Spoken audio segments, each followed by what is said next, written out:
Yo, what's up? Kevin Pro from Hegdes. Ngayon, may isa na naman tayong bakit.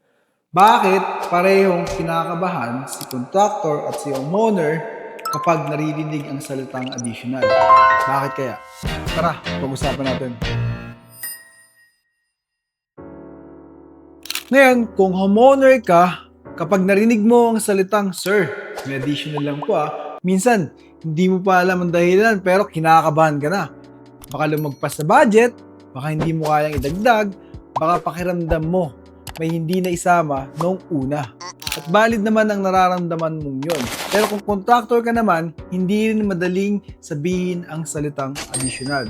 Kasi alam mong pagkasabi mo pa lang, posibleng magbago na agad ang mood ng usapan. Posibleng isipin na ng kliyente na naniningil ka lang. Kahit ang totoo, may nadagdag sa trabaho, may mga nagbago sa plano, o may sitwasyon sa site na hindi nakita noong umpisa pa lang. At valid din naman ang pressure na nararamdaman ng contractor. Tingin ko, ito yung pinaka-common ground natin. Siguro, hindi naman ang salitang additional ang problema.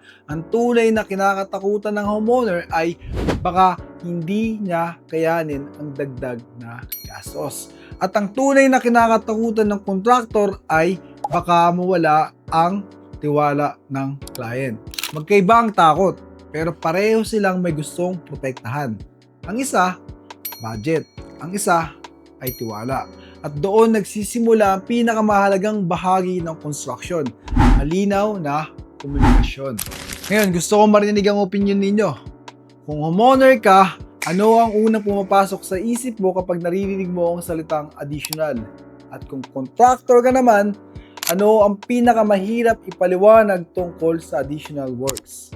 Ako si Kevin ng Hegdes, hindi po ako nandito para maghanap ng kakampi. Nandito po ako para pag-usapan natin ang mga posibleng common ground.